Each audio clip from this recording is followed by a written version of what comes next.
벚꽃이 흩날리는 봄날, 민석그룹 본사 앞은 평소와 다른 분위기로 술렁였습니다. 임직원들은 모두 긴장된 표정으로 속삭이고 있었죠. 오전 정기회의에서 갑자기 쓰러진 장명수 회장의 소식이 회사 전체에 퍼진 지 이미 2시간이 지났어요. 장 회장님께서 서울대병원 VIP 병실에 입원하셨다는데 상태가 심각하다고 합니다.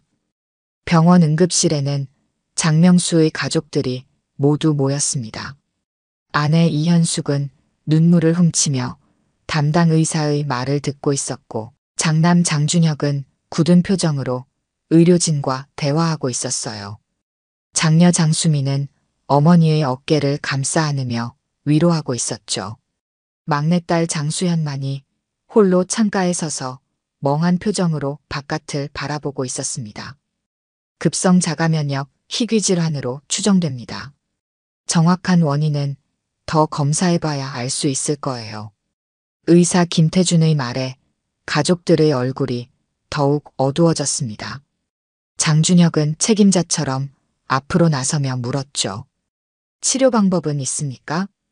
김태준은 무거운 표정으로 고개를 저었습니다.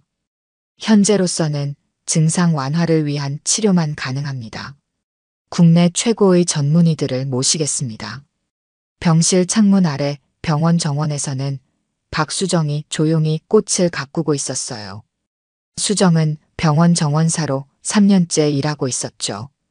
그녀의 손길이 닿는 곳마다 식물들은 더욱 생기를 띠었습니다.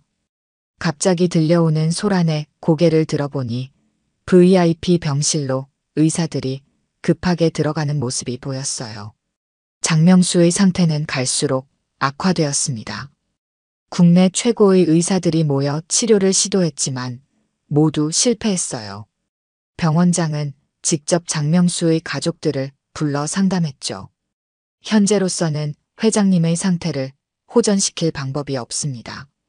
최선을 다하고 있지만 준비하실 필요가 있을 것 같습니다. 이현숙은 충격으로 자리에 주저앉았고 장준혁은 벽을 치며 분노했어요. 장수미는 일을 중단하고 병원에 상주하기로 결정했습니다. 장수현만이 조용히 생각에 잠겨 있었죠. 수정은 멀리서 가족들의 모습을 지켜보았습니다.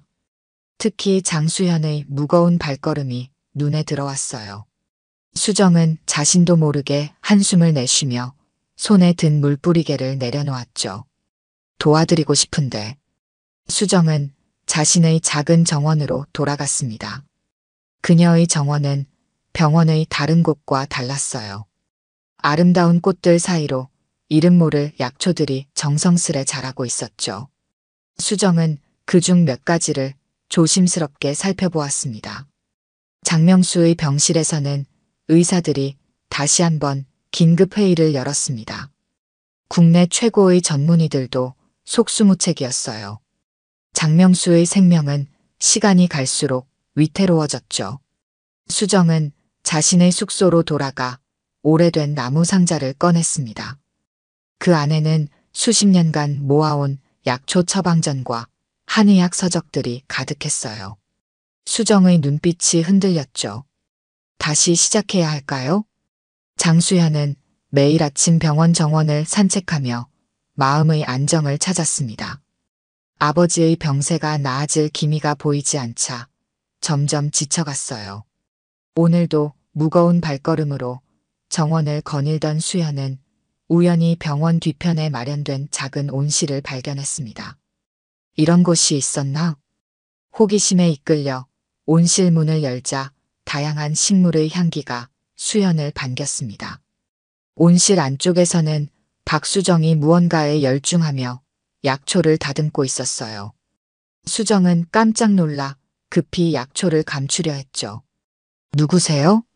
수현은 의아한 표정으로 수정의 행동을 살폈습니다. 수정이 다루던 약초들은 일반적인 정원 식물과 달랐어요. 수현은 갑자기 궁금증이 일어 물었습니다. 이건 정원 식물이 아니죠? 약초인가요? 수정은 당황하며 말을 더듬었습니다. 그냥 취미로 기르는 식물입니다. 병원 정원 관리 외에 개인적으로 가꾸는 것들이에요. 수연은 몇 걸음 더 다가가 수정이 만들고 있던 약재를 유심히 살펴보았습니다. 어딘가 낯익은 향이 났어요. 할머니께서 예전에 보여주셨던 한약 같은 냄새가 나는데요. 수정의 표정이 굳어졌습니다. 수연은 직감적으로 무언가 이상함을 느꼈어요. 혹시 한의학을 아시나요? 수정은 잠시 침묵했습니다. 수연의 눈빛에서 절박함이 느껴졌죠. 수정은 긴 한숨을 내쉬며 마음을 정했습니다. 사실 제가 과거에 한의사였습니다. 수연의 눈이 커졌습니다. 수정은 계속해서 이야기했어요. 15년 전 의료사고로 면허를 잃고 이곳에서 정원사로 일하고 있어요. 그동안 한의학과는 거리를 두려 했지만 식물들만은 포기할 수 없었죠. 수연은 갑자기 희망의 빛을 본 것 같았습니다. 그녀는 수정의 손을 꼭 잡았어요. 선생님, 우리 아버지를 도와주실 수 있나요?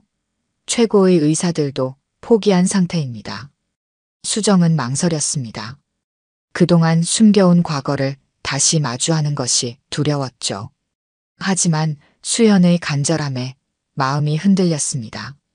장 회장님의 증상을 정확히 알아야 도울 수 있을지 판단할 수 있어요. 수연은 즉시 아버지의 의료 기록을 가져와 수정에게 보여주었습니다. 수정은 기록을 꼼꼼히 살펴본 후 고개를 끄덕였어요. 자가면역 희귀질환이라. 제가 예전에 비슷한 증상을 치료한 경험이 있습니다. 하지만 수정은 말을 잇지 못했습니다. 수연은 간절한 눈빛으로 물었어요. 하지만 무엇인가요? 병원 의사들이 허락하지 않을 거예요. 제 과거가 알려지면 큰 문제가 될 수도 있고요. 수연은 잠시 생각에 잠겼다가 결심한 듯 말했습니다. 어머니께 말씀드리겠습니다. 아버지의 병세가 워낙 위급하니 어차피 방법이 없다면 한번 해볼 가치가 있잖아요. 수정은 여전히 불안했지만 수연의 진심 어린 모습에 마음이 움직였습니다. 수연은 서둘러 어머니 이현숙을 찾아갔어요. 어머니, 혹시 마지막 희망이 있다면 시도해 보시겠어요? 이현숙은 눈물에 젖은 눈으로 딸을 바라보았습니다. 수연은 정원사 박수정의 비밀을 어머니에게 모두 털어놓았어요. 처음에는 반신반의하던 이현숙도 남편의 상태가 더 이상 나빠질 것이 없다는 사실에 작은 희망이라도 붙잡고 싶었습니다. 그래, 한번 만나보자. 이현숙과 수정의 만남은 조용히 이루어졌습니다. 장준혁과 장수미는 이 제안에 격렬히 반대했지만 이현숙은 마지막 희망으로 수정의 치료를 허락했어요. 부탁드립니다. 제 남편을 살려주세요. 수정은 깊은 숨을 내쉬며 고개를 숙였습니다. 최선을 다하겠습니다. 수정은 자신의 온실에서 밤을 새워가며 약재를 준비했습니다. 15년 만에 다시 잡은 한약 소재들이 낯설면서도 익숙했어요. 수정의 손끝은 떨리고 있었지만 그 움직임은 정확했습니다. 오랜 세월 잊지 않은 솜씨가 그대로 살아났죠. 이 약은 자가면역 반응을 조절하는데 도움이 될 거예요. 수정은 자신이 직접 재배한 약초들로 첫 번째 처방을 완성했습니다. 장명수의 병실로 향하는 수정의 발걸음은 무거웠어요. 병실 문 앞에서 장준혁이 차갑게 수정을 바라보았죠. 정말 효과가 있는 겁니까? 아버지 상태가 더 나빠지면 책임질 수 있습니까? 수정은 고개를 숙이며 대답했습니다. 효과를 장담할 수는 없습니다. 하지만 최선을 다하겠습니다. 이현숙이 나서서 아들을 진정시켰어요. 준혁아, 우리에게 남은 선택이 없잖니. 박 선생님을 믿어보자. 장수미도 남동생 옆에 서서 고개를 저었습니다. 그녀의 눈에는 불신이 가득했죠. 오직 장수현만이 수정에게 미소를 지으며 격려했어요. 선생님, 아버지를 부탁드립니다. 수정은 장명수의 맥을 짚어보았습니다. 차갑고 약한 맥박이 느껴졌어요. 수정은 조심스럽게 자신이 만든 한약을 장명수에게 먹였습니다. 그리고 준비해온 침으로 주요 경혈을 자극했죠. 첫날 장명수의 상태는 변함이 없었습니다. 장준혁은 비웃듯 말했어요. 역시 효과가 없군요. 이런 미신적인 행위로 시간만 낭비하고 있습니다. 두 번째 날도 별다른 변화가 없었습니다. 이현숙의 표정은 점점 어두워졌어요. 수정은 처방을 조금 조정하며 말했습니다. 한약은 즉각적인 효과보다 점진적인 변화를 가져옵니다. 좀 더 시간이 필요해요. 셋째 날 수정이 새벽부터 정성스레 달인 한약을 가지고 병실에 들어섰을 때 놀라운 일이 벌어졌습니다. 장명수가 미세하게 눈꺼풀을 움직이기 시작한 것이었어요. 회장님이 반응을 보이셨어요. 간호사가 놀란 표정으로 외쳤습니다. 의료진이 급히 모여들었고 가족들도 황급히 병실로 들어왔어요. 김태준 의사는 믿을 수 없다는 표정으로 장명수의 상태를 확인했습니다. 맥박이 안정되고 있습니다. 면역 수치도 약간 개선됐어요. 이해할 수 없는 일이지만 나흘째 되는 날 장명수는 잠깐이지만 눈을 떴습니다. 이현숙은 남편의 손을 꼭 잡으며 기쁨의 눈물을 흘렸어요. 장준혁과 장수민은 놀란 표정으로 서로를 바라보았죠. 아직 완전한 회복까지는 멀었습니다. 계속해서 치료를 이어가야 해요. 수정의 말에 이제는 아무도 반대하지 않았습니다. 장수현은 기쁜 마음으로 수정의 손을 잡았어요. 선생님, 정말 감사합니다. 기적이에요. 일주일이 지나자 장명수의 상태는 눈에 띄게 호전되었습니다. 그는 이제 짧은 대화도 가능해졌어요. 의료진들은 이 상황을 과학적으로 설명할 수 없어 당혹스러워했습니다. 자발적 관해일 수도 있지만 통계적으로 거의 불가능한 일입니다. 병원 내에서는 장명수의 기적적인 회복에 대한 소문이 퍼졌습니다. 수정이 한의사 출신이라는 사실도 알려지기 시작했어요. 많은 사람들이 그녀의 치료법에 관심을 보였죠. 장수현은 매일 수정을 따라다니며 그녀의 일을 도왔습니다. 두 사람은 약초를 기르고 한약을 다리며 가까워졌어요. 어느 날 수현은 조심스럽게 물었습니다. 선생님, 왜 한의사를 그만두게 되셨나요? 이렇게 뛰어난 실력을 가지고 계신데. 수정의 표정이 어두워졌습니다. 그녀는 잠시 침묵했다가 조용히 대답했어요. 15년 전 한 환자가 제 치료 중에 사망했습니다. 모든 책임을 제가 져야 했죠. 수연은 더 이상 묻지 않았습니다. 하지만 수정의 눈빛에서 아직 아물지 않은 상처를 볼 수 있었어요. 수연은 마음속으로 결심했습니다. 선생님의 진실을 꼭 밝혀드리고 싶어요. 장명수의 상태는 계속해서 좋아졌습니다. 그는 이제 침대에서 일어나 짧게 걸을 수도 있게 되었어요. 이현숙은 수정에게 진심 어린 감사를 표했습니다. 당신이 우리 가족에게 희망을 주셨어요. 정말 감사합니다. 수정은 겸손하게 미소 지었지만 그녀의 마음속에는 불안함이 자리 잡고 있었습니다. 과거의 그림자가 언제 다시 그녀를 덮칠지 모르기 때문이었죠. 장명수의 회복 소식은 병원 전체에 퍼졌습니다. 의사들은 의학적으로 설명할 수 없는 이 현상에 대해 열띤 토론을 벌였죠. 특히 김태준 과장은 이 상황을 불편하게 여기는 듯 했어요. 정원사의 민간요법으로 회장이 나았다는 소문이 퍼지면 병원 신뢰도에 문제가 생길 수 있습니다. 병원장 강민석은 깊은 한숨을 내쉬었습니다. 그는 회의실 창문을 통해 정원에서 약초를 다듬고 있는 수정의 모습을 바라보았어요. 박수정이라. 왠지 익숙한 이름인데. 김태준이 태블릿을 건네며 말했습니다. 15년 전 큰 의료사고를 일으킨 한 의사입니다. 환자가 사망했고 면허가 취소되었죠. 강민석의 표정이 굳어졌습니다. 그는 즉시 행정실에 박수정의 고용 기록을 확인하라고 지시했어요. 한편 장명수의 병실에서는 수정의 치료가 계속되고 있었습니다.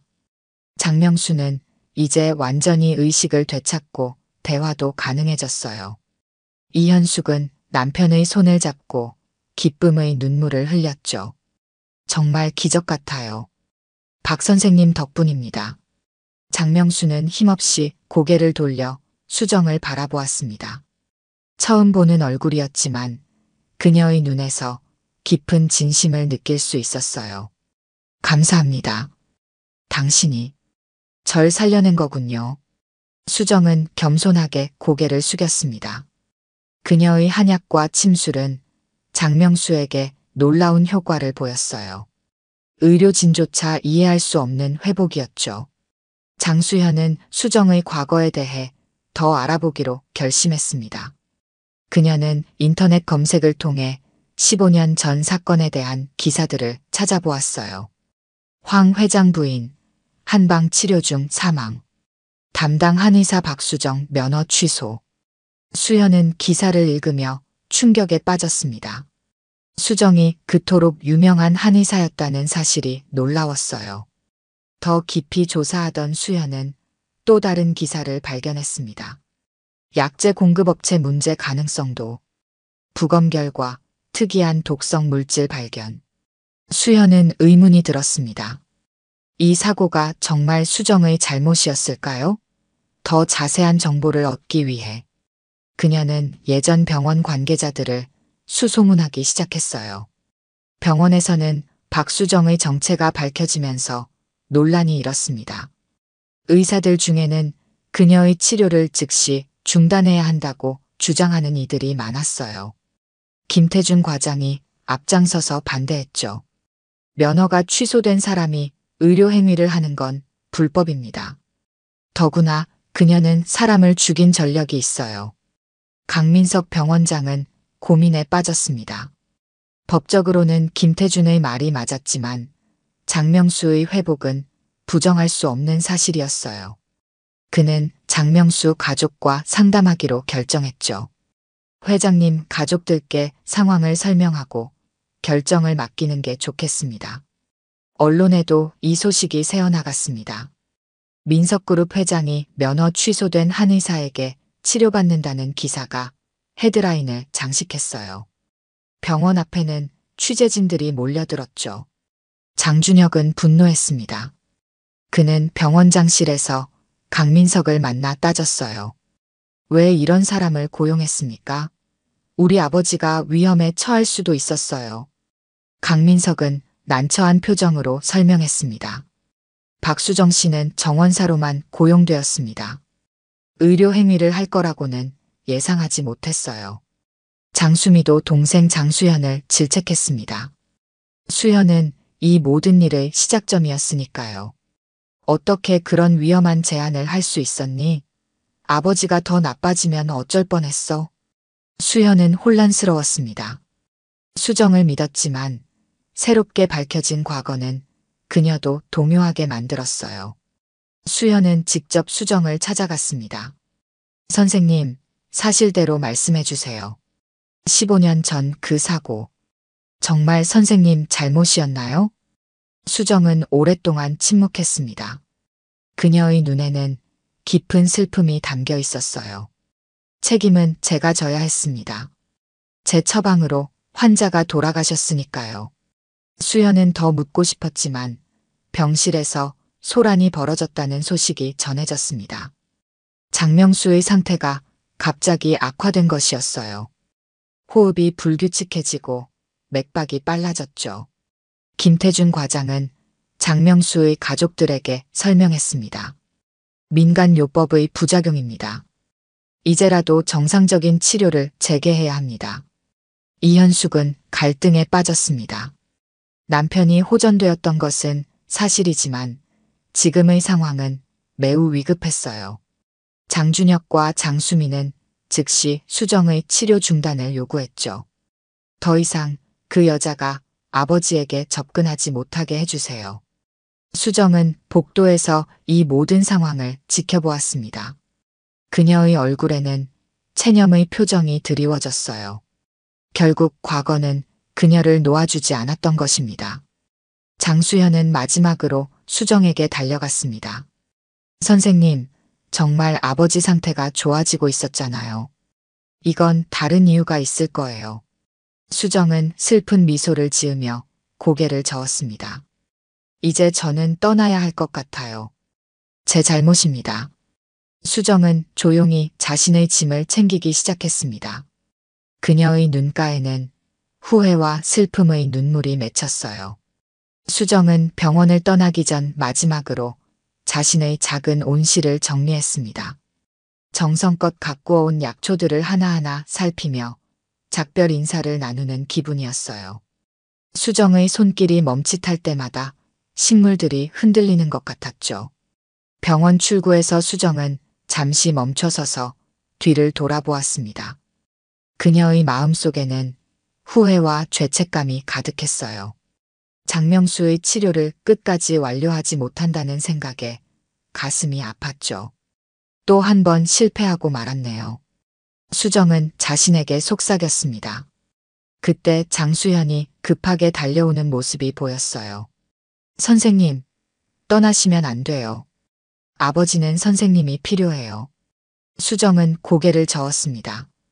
그녀의 눈에는 체념이 가득했어요. 미안해요. 하지만 이게 최선입니다. 제 잘못입니다. 장수현이 수정의 손을 잡으려 했지만 수정은 조용히 뿌리치고 병원을 빠져나갔습니다. 수현은 그 자리에 망연자실하게 서 있었어요. 그녀는 수정의 마지막 말이 가슴에 깊이 새겨졌죠. 제 잘못입니다. 그 말에는 15년의 슬픔과 자책이 담겨 있었습니다. 수연은 결심했어요. 반드시 진실을 밝혀내겠다고. 수연은 바로 조사에 착수했습니다. 15년 전 의료사고에 관한 모든 자료를 수집하기 시작했어요. 법원 기록, 뉴스 기사, 의료 보고서까지 찾을 수 있는 모든 정보를 모았죠. 황미경 회장 부인 사망 사건, 한약 치료 중 급성간 손상으로 사망. 수연은 깊이 생각에 잠겼습니다. 어떤 한약이 그런 증상을 일으킬 수 있을까요? 그녀는 의학 도서관에서 한약재의 부작용에 대한 자료를 찾아보았어요. 한편 장명수의 상태는 점점 악화되었습니다. 수정의 치료가 중단된 후 그의 면역 수치는 다시 불안정해졌어요. 의사들은 최선을 다했지만 상황은 나아지지 않았죠. 이현숙은 남편의 병실에서 거의 나오지 않았습니다. 그녀는 계속해서 장명수의 손을 잡고 기도했어요. 장준혁과 장수미는 병원과 회사를 오가며 분주하게 움직였지만 그들의 얼굴에는 깊은 근심이 드리워져 있었죠. 수현은 의료사고 당시 검사를 담당했던 법의학자를 찾아갔습니다. 은퇴한 김 교수는 수현의 방문에 놀랐어요. 15년 전 사건이라 기억이 가물가물하지만 특이한 케이스였어요. 김 교수는 오래된 파일을 꺼내 보여주었습니다. 그가 가리킨 부분에서 수현은 중요한 단서를 발견했어요. 독성 물질이 한약재에서 발견되었지만 그 성분이 박수정 한의사가 처방한 약재 목록과 일치하지 않았다. 수현의 눈이 커졌습니다. 이것은 수정이 처방하지 않은 다른 성분이 약에 섞였다는 증거였어요. 수현은 더 깊이 파고들었죠. 약재를 공급한 업체는 어디였나요? 김 교수가 기록을 더 살펴보았습니다. 대명약초 무역이었던 것 같아요. 당시 그 회사도 조사를 받았지만 증거 불충분으로 무혐의 처리되었죠. 수현은 즉시 대명약초 무역에 대한 정보를 찾아보았습니다. 놀랍게도 그 회사는 의료사고 직후 문을 닫았고 대표는 해외로 도피했다는 사실을 알게 되었어요. 이상하네요. 왜 그렇게 갑자기? 수연은 조금 더 조사하다가 충격적인 사실을 발견했습니다. 대명약초 무역의 실소유주가 바로 당시 사망한 황미경의 조카였던 것이죠. 이 사실은 재판에서 언급되지 않았어요. 이건 음모였어. 수정 선생님은 희생양이었던 거야. 수연은 급히 이 증거들을 모아 법률 전문가에게 자문을 구했습니다. 변호사는 이 증거들이 재심을 요청할 만큼 충분하다고 조언했어요. 박수정 선생님의 면허 취소 판결을 뒤집을 가능성이 높습니다. 수연은 희망에 차서 수정을 찾아 나섰습니다. 하지만 수정은 연락이 닿지 않았어요. 그녀가 남긴 주소로 찾아갔지만 이미 짐을 싸서 떠난 상태였죠. 병원에서는 장명수의 상태가 위급해져 가족들이 모두 모였습니다. 의사들은 더 이상 할 수 있는 것이 없다고 말했어요. 이현숙은 절망에 빠져 눈물을 흘렸죠. 수정 선생님이 계셨다면. 장수현은 어머니 곁에 앉아 위로했습니다. 그리고 자신이 발견한 진실에 대해 가족들에게 모두 털어놓았어요. 수정 선생님은 억울하게 면허를 잃었어요. 그분은 누명을 썼던 거예요. 장준혁과 장수미는 수연의 이야기를 듣고 충격에 빠졌습니다. 특히 장준혁은 자신이 수정을 오해했다는 사실에 깊은 후회를 느꼈어요. 수정 선생님을 찾아야 해요. 아버지를 살릴 수 있는 유일한 사람이에요. 가족들은 힘을 합쳐 수정의 행방을 수소문했습니다.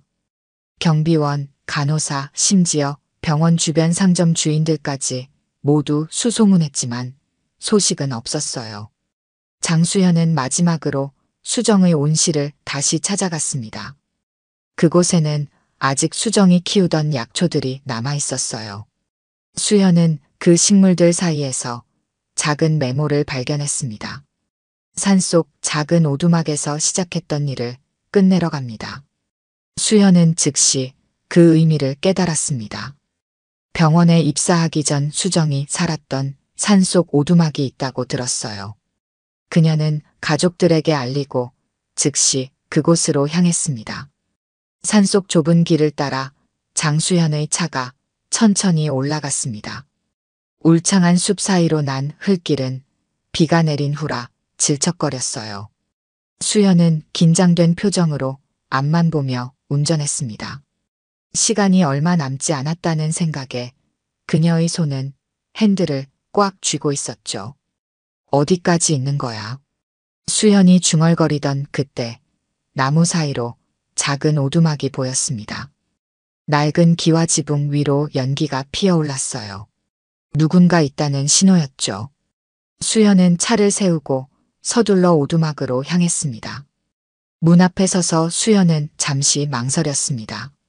만약 수정이 돌아오기를 거부한다면 어떻게 해야 할까요?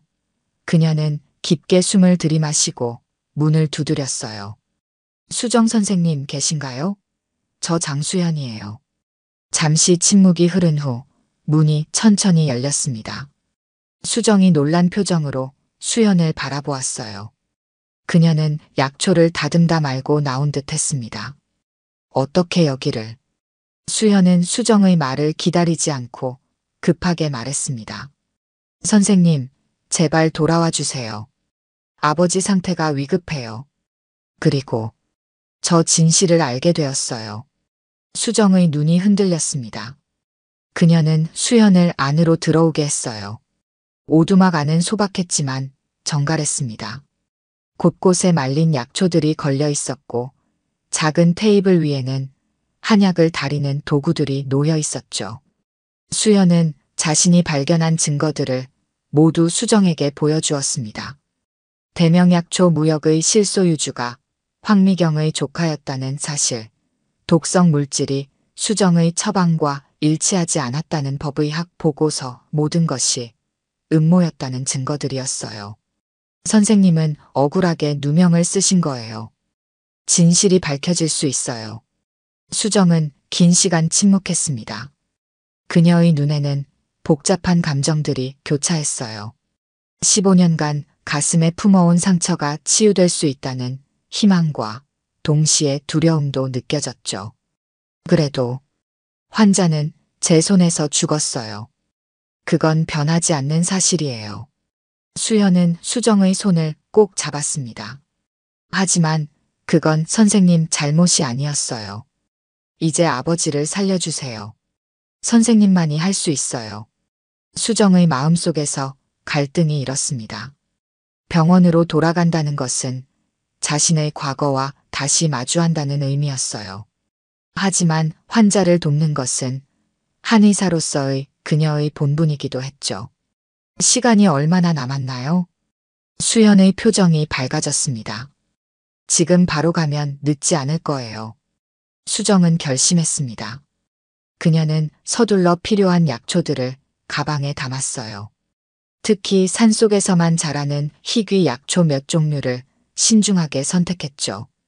이 약초들은 병원에서는 구할 수 없는 것들이에요. 마지막 처방에 필요해요. 두 사람은 급히 병원으로 향했습니다. 차 안에서 수정은 조용히 말했어요. 이걸로 할 수 있는 건 다 해볼 거예요. 하지만 결과는 약속할 수 없어요. 병원에 도착했을 때 장명수의 상태는 최악이었습니다. 의사들도 이제 손을 놓은 상태였어요. 가족들은 병실 밖에서 절망에 빠져 있었죠. 이현숙은 수정을 보자 눈물을 흘리며 다가왔습니다. 돌아와 주셨군요. 제발 남편을 살려주세요. 장준혁과 장수미도 수정에게 고개를 숙였습니다. 이제 그들에게는 수정이 유일한 희망이었어요. 제가 할 수 있는 모든 것을 시도해 보겠습니다. 수정은 병실로 들어가 장명수의 상태를 살폈습니다. 그의 맥박은 약했고 호흡은 불규칙했어요. 수정은 가져온 약초들을 꺼내 즉시 준비에 들어갔습니다. 병원 직원들이 수정의 치료를 방해하려 했지만 장준혁이 나서서 막았습니다. 김태준 과장도 반대했지만 이미 공식적으로 의학적 치료가 불가능하다고 선언한 상황에서 가족의 결정을 무시할 수는 없었어요. 수정은 밤새 약을 다렸습니다. 그녀의 손은 15년 전과 같은 정확함으로 약재들을 다루었어요. 장수현이 곁에서 도우며 지켜보았죠. 이 약은 면역 체계를 강화하고 자가 면역 반응을 조절하는데 도움이 될 거예요. 그리고 이 침술은 경락을 열어 약효가 빠르게 퍼지도록 할 거예요. 새벽이 되었을 때 수정은 마지막 한 약을 완성했습니다. 그녀는 지친 표정이었지만 눈빛만은 단호했어요. 이제 할 수 있는 건 다 했습니다. 가족들과 병원 관계자들이 지켜보는 가운데 수정은 조심스럽게 장명수에게 한약을 먹였습니다. 그리고 주요 경혈에 침을 놓았어요. 모든 치료가 끝난 후 수정은 조용히 기도하듯 눈을 감았죠. 시간이 천천히 흘렀습니다. 방 안은 숨소리만 들릴 정도로 조용했어요. 수정은 장명수의 맥을 계속 짚어보며 상태를 확인했습니다. 그녀의 표정이 조금씩 밝아졌어요. 맥박이 안정되고 있어요. 이현숙이 희망에 찬 눈으로 물었습니다. 좋아지고 있는 건가요? 수정은 조심스럽게 고개를 끄덕였습니다. 방 안의 긴장이 조금씩 풀렸어요. 장준혁과 장수미는 서로를 바라보며 안도의 표정을 지었죠. 그때 장명수의 손가락이 미세하게 움직였습니다. 모두의 시선이 그에게 집중되었어요. 장명수의 눈꺼풀이 천천히 움직이기 시작했습니다. 여보. 이현숙이 남편의 이름을 부르자 장명수는 서서히 눈을 떴습니다. 그의 눈동자가 방 안을 둘러보더니 이내 수정에게 고정되었어요. 그리고 희미하게 미소를 지었죠. 감사합니다. 방 안은 기쁨의 눈물로 가득 찼습니다. 수정은 겸손하게 고개를 숙였어요. 그녀의 눈가에도 눈물이 맺혔습니다. 15년 만에 다시 환자의 생명을 살려낸 것이었죠. 장명수의 기적적인 회복은 병원 전체에 놀라운 소식으로 퍼졌습니다. 의사들은 의학적으로 설명할 수 없는 이 현상에 대해 다시 한번 경악했어요. 장명수는 날이 갈수록 건강을 되찾았습니다. 그의 피검사 결과도 놀랍게 개선되었죠. 자가 면역 수치가 정상으로 돌아오고 있습니다. 이런 경우는 처음 봅니다. 김태준 과장도 이제는 수정의 치료 효과를 부정할 수 없었습니다. 그는 여전히 불편한 기색이었지만 전문가로서 결과를 인정할 수밖에 없었어요. 수정은 장명수의 치료를 계속하면서도 조용히 행동했습니다. 그녀는 여전히 정원사라는 이름으로 병원에 머물렀어요. 하지만 이제 사람들은 그녀를 다른 시선으로 바라보기 시작했죠. 장명수가 완전히 의식을 회복한 날, 그는 가족들과 함께 수정을 병실로 불렀습니다. 이현숙은 수정의 손을 꼭 잡고 눈물을 흘렸어요. 어떻게 감사드려야 할지 모르겠어요. 당신이 우리 가족에게 희망을 되돌려 주셨어요. 장명수도 약해진 목소리로 말했습니다. 내 생명의 은인입니다. 앞으로 어떤 도움이라도 필요하시면 말씀해 주세요. 장준혁은 수정 앞에 고개를 숙였습니다. 그는 가장 강하게 수정을 불신했던 사람이었죠. 제가 오해했습니다. 진심으로 사과드립니다. 장수미도 부끄러운 표정으로 수정에게 사과했습니다. 그동안의 태도가 미안했던 거죠. 수정은 따뜻한 미소로 모두를 바라보았어요. 환자가 건강을 되찾는 것을 보는 것만으로도 충분합니다. 장수현은 이 순간을 놓치지 않았습니다. 그녀는 자신이 모은 증거들을 가족들에게 다시 한번 설명했어요. 아버지, 수정 선생님께서는 15년 동안 억울한 누명을 쓰고 계셨어요. 이제 우리가 진실을 밝혀드려야 해요. 장명수는 진지한 표정으로 고개를 끄덕였습니다. 그는 기업인으로서 결단력 있게 말했어요. 당신의 명예를 회복시켜드리겠습니다. 우리 민석그룹의 법무팀이 전력을 다할 겁니다. 수정은 감동했지만 한편으로는 두려웠습니다. 15년간 숨겨온 상처를 다시 들춰내는 것이 쉽지 않았어요. 그동안 저는 그저 조용히 살아왔습니다. 다시 그 일을 겪어야 한다고 생각하니 장수현이 수정의 어깨를 감싸 안았습니다. 선생님, 이제 혼자가 아니에요. 우리가 함께 할게요. 장명수의 회복 소식과 함께 수정의 과거 의료사고에 대한 재조사가 시작되었습니다. 장준혁은 민석그룹의 영향력을 활용해 최고의 변호사들을 고용했어요. 장수현이 찾아낸 증거들이 법정에 제출되었죠. 재조사 과정에서 충격적인 사실들이 추가로 밝혀졌습니다. 대명약초 무역의 전 직원이 나타나 증언했어요. 황미경 회장 부인의 조카 황태석이 특별히 처방된 약재를 바꾸라고 지시했습니다. 그는 박수정 선생님의 명성을 무너뜨리려는 계획을 가지고 있었어요. 언론에서는 이 사건을 대대적으로 보도했습니다. 15년 전 억울하게 면허를 잃은 한 의사가 대기업 회장의 목숨을 구하고 진실이 밝혀진다는 이야기는 많은 사람들의 관심을 끌었어요. 한의학의 진가를 보여준 박수정 한의사, 15년 만에 명예 회복의 길로. 재심 과정은 빠르게 진행되었습니다. 법원은 새로운 증거들을 검토한 끝에 수정의 면허 취소 판결을 뒤집었어요. 판사는 판결문에서 분명히 밝혔죠. 박수정 한의사는 의료사고의 책임이 없음이 명백히 입증되었다. 15년간 부당하게 박탈된 그녀의 의사 자격을 즉시 회복시킨다. 수정은 법정에서 판결을 들으며 눈물을 흘렸습니다. 15년의 기다림이 끝난 순간이었어요. 장수현과 장명수 가족들이 그녀 곁에서 함께 기뻐했죠. 병원으로 돌아온 수정은 이제 정원사가 아닌 한의사로서 정식 직함을 받았습니다. 병원장 강민석은 그녀에게 통합의학센터의 한방 부문을 맡아달라고 제안했어요. 당신의 경험과 지식은 우리 병원의 큰 자산이 될 것입니다. 수정은 감사하게 제안을 받아들였습니다. 그녀는 오랫동안 꿈꿔왔던 한의학과 현대의학의 통합이라는 비전을 이루게 된 것이었어요. 장명수는 퇴원 후에도 정기적으로 수정의 진료를 받았습니다. 그의 건강은 완전히 회복되었고 회사로 복귀할 준비를 하고 있었어요. 어느 날 그는 수정에게 특별한 제안을 했죠. 민석그룹에서 한방의료재단을 설립하려고 합니다. 수정 선생님께서 이사장을 맡아주셨으면 합니다. 이 제안은 수정에게 큰 기회였습니다.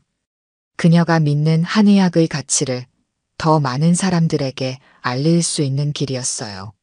하지만 수정은 잠시 생각에 잠겼습니다. 정원에서 약초를 가꾸는 일도 계속하고 싶습니다. 그곳에서 얻는 지혜와 평화가 제 의술의 근본이니까요. 장명수는 이해한다는 듯 미소 지었습니다. 물론입니다. 재단 내에 연구용 약초원을 만들겠습니다. 선생님께서 직접 설계하시고 관리하시면 됩니다. 수정은 행복한 미소를 지었습니다. 그녀의 눈에는 오랜만에 희망의 빛이 가득했어요. 15년의 그림자에서 벗어나 새로운 미래를 향해 나아갈 수 있게 된 것이었죠. 어느 봄날 수정은 병원 정원에서 약초를 가꾸고 있었습니다. 이번에는 정원사가 아닌 한의사로서 자신만의 약초원을 설계하고 있었어요. 장수현이 커피를 들고 그녀를 찾아왔죠. 선생님, 이제 어떤 느낌이세요? 수정은 따스한 봄볕을 받으며 미소 지었습니다. 마치 꿈을 꾸는 것 같아요. 하지만 이번에는 아름다운 꿈이죠. 1년이 지난 어느 화창한 봄날, 민석한 방의료재단 개원식이 열렸습니다. 널찍한 정원 한가운데 지어진 현대적인 건물 앞에는 많은 사람들이 모여 있었어요. 장명수는 건강한 모습으로 단상에 올라 연설을 시작했습니다. 오늘 우리는 자연의 지혜와 현대의학이 만나는 새로운 장을 열게 되었습니다. 이 모든 것은 한 정원사의 용기와 진심 덕분입니다. 박수정은 조용히 뒤편에 서 있었습니다. 그녀는 여전히 스포트라이트를 받는 것을 불편해했지만 눈빛만은 자신감으로 빛났어요. 이제 그녀는 재단의 이사장이자 한의학연구소의 책임자였죠. 장명수 가족은 모두 자리에 함께했습니다. 이현숙은 남편을 자랑스럽게 바라보았고 장준혁과 장수민은 재단 운영에 적극적으로 참여하기로 했어요. 특히 장수현은 한의학을 공부하기 시작했습니다. 수정의 제자가 되기로 한 것이죠. 개원식이 끝난 후 수정은 자신이 직접 설계한 약초원으로 장명수 가족을 안내했습니다. 다양한 약초들이 아름답게 어우러진 정원은 그녀의 철학이 담긴 공간이었어요. 이곳에서 키운 약초들로 많은 사람들을 치료하고 싶습니다. 자연이 주는 선물로 아픈 마음과 몸을 어루만지는 거죠. 장명수는 미소를 지으며 주변을 둘러보았습니다. 그의 건강은 완전히 회복되어 예전보다 더 활력이 넘쳤어요. 이제 정원사님은 회장님 병을 고친 것이 아니라 우리 모두의 삶을 바꾸셨네요. 수정은 부끄러운 듯 웃음을 지었습니다. 그녀의 눈가에는 잔잔한 행복이 머물렀어요. 정원 한켠에서 장수현이 약초를 살피며 메모를 하고 있었죠. 자연은 언제나 우리에게 치유의 길을 보여줍니다. 우리는 그저 그 지혜에 귀 기울일 줄 알아야 해요. 그들이 정원을 거닐 때 봄바람이 살랑이며 꽃잎을 흩날렸습니다. 수정은 이제 더 이상 숨지 않고 당당하게 자신의 지식과 경험을 나누며 새로운 길을 걷고 있었어요. 과거의 아픔은 그녀를 더 강하고 지혜롭게 만들었고 이제 그 지혜로 더 많은 사람들에게 희망을 전하게 된 것이었습니다. 오늘 들려드린 이야기가 여러분의 마음에 작은 울림이 되었기를 바랍니다. 이야기가 좋으셨다면 좋아요와 구독 부탁드려요. 다음 사연을 들려드리는데 큰 힘이 된답니다. 그리고 여러분의 이야기도 댓글로 들려주세요. 다음 이야기 때 또 뵙겠습니다. 정민우는 대형 회의실 창문 너머로 서울의 빌딩 숲을 바라보며 깊은 숨을 내쉬었습니다. 마침내 10년간 쌓아온 경력이 결실을 맺어 승진이 확정된 날이었죠. 부장에서 이사로 그의 명함에는 더 무게감 있는 직함이 새겨질 예정이었습니다. 축하합니다, 정 부장님. 아니, 이제는 정 이사님이라고 불러야겠네요. 동료의 말에 민우는 미소를 지었지만 그 미소 뒤에는 누군가와 나누고 싶은 기쁨이 숨겨져 있었어요. 사무실을 나와 주차장으로 향하는 발걸음이 무거웠습니다. 차키를 꺼내며 백미러에 걸린 작은 인형을 바라봤죠. 아내 서유진이 결혼기념일에 선물했던 마지막 선물이었습니다. 오늘은 좋은 소식 들었는데. 민우는 중얼거리며 차에 오릅니다. 이제 8년이 지났지만 아직도 혼잣말을 하는 버릇은 고쳐지지 않았어요. 한강변을 따라 달리며 민우는 그날의 기억을 떠올렸습니다. 비가 오던 날 퇴근길에 걸려온 전화 한 통. 유진이 교통사고로 중환자실에 실려갔다는 소식이었죠. 병원에 도착했을 때는 이미 모든 것이 끝난 후였습니다. 의사는 최선을 다했지만 이라는 말로 시작했고 민우의 세계는 그 말과 함께 무너져 내렸어요. 민우는 핸들을 꽉 쥐며 그 기억을 밀어냅니다. 아파트에 도착한 민우는 현관문을 열고 들어갑니다. 텅 빈 집이 그를 반겼죠. 냉장고에서 반찬통을 꺼내 전자레인지에 데우며 휴대폰이 울렸습니다. 여보세요? 민우야, 나 태식이야. 지금 시간 있어? 철수의 형 태식의 목소리였습니다. 뭔가 심상치 않은 톤이었죠. 무슨 일이야? 철수가 어제 갑자기 심장마비로. 민우는 휴대폰을 꽉 쥐었습니다. 대학 시절부터 지금까지 가장 가까운 친구였던 김철수. 불과 일주일 전에도 같이 술을 마셨던 친구였죠. 민우는 입술을 깨물며 태식의 말을 들었습니다. 장례식은 내일부터야. 서울중앙병원 장례식장 사무실이야. 시간 되면 와줘. 전화를 끊고 민우는 소파에 털썩 주저앉았습니다. 승진의 기쁨은 이미 멀리 사라져버렸어요. 벽에 걸린 액자 속 대학 졸업식 사진에는 민우와 철수가 환하게 웃고 있었죠. 그 옆에는 유진과 함께 찍은 결혼사진이 놓여 있었습니다. 왜 다들 날 두고 가는 거야? 민우는 중얼거리며 소주병을 꺼냈습니다. 한 잔, 두 잔. 유진이 사고로 떠난 이후 가끔씩 찾게 되는 위로였죠. 오늘은 철수를 위한 잔이었습니다. 창밖으로 서울의 밤이 깊어갔고 민우의 마음속 상실감도 함께 깊어갔어요. 알람 소리에 민우는 눈을 떴습니다. 오늘은 철수의 장례식장에 가야 하는 날이었죠. 검은색 정장을 꺼내 입고 넥타이를 매며 민우는 깊은 한숨을 내쉬었습니다. 처음 철수를 만났던 날 유진과의 첫 만남에 철수가 옆에 있었던 기억이 떠올랐어요. 모든 인연의 시작과 끝에 너는 항상 있었구나. 민우는 준비를 마치고 집을 나섰습니다. 장례식장으로 향하는 길, 민우는 철수와의 마지막 술자리에서 나눈 대화를 떠올렸죠. 철수는 그날도 어딘가 불안해 보였습니다. 할 말이 있는데 라며 꺼내다 말았던 이야기가 무엇이었을까요? 이제는 영원히 알 수 없게 되었습니다. 서울중앙병원 장례식장은 조문객들로 붐볐습니다. 김철수는 사회적으로 꽤 인맥이 넓은 사람이었죠. 민우는 입구에서 헌화를 하고 조문록에 이름을 적었습니다. 심호흡을 한 뒤 빈소 안으로 들어갔어요. 빈소 안에는 철수의 영정사진이 놓여 있었습니다. 늘 웃고 있던 그의 모습이 액자 속에 갇혀 있었죠. 영정 앞에서 민우는 묵념을 올렸습니다. 눈시울이 붉어졌어요. 대학 시절부터 함께 술 마시고 취업 준비하고 서로의 결혼식에서 축하해주던 친구였는데 이제는 영원히 보지 못할 친구가 되었습니다. 민우야, 왔구나. 태식의 목소리에 민우는 고개를 들었습니다. 철수의 형 태식은 상주복을 입고 지쳐 보였어요.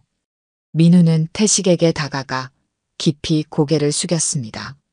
형님, 정말 갑작스러운 일이라 아직도 믿기지 않습니다. 그래, 나도 마찬가지야. 어제까지만 해도 멀쩡했는데. 태식은 말을 잇지 못했습니다. 두 사람은 잠시 말없이 철수의 영정을 바라봤어요. 민우는 조심스럽게 물었습니다. 철수 마지막에 많이 힘들었어요? 태식은 고개를 저었습니다.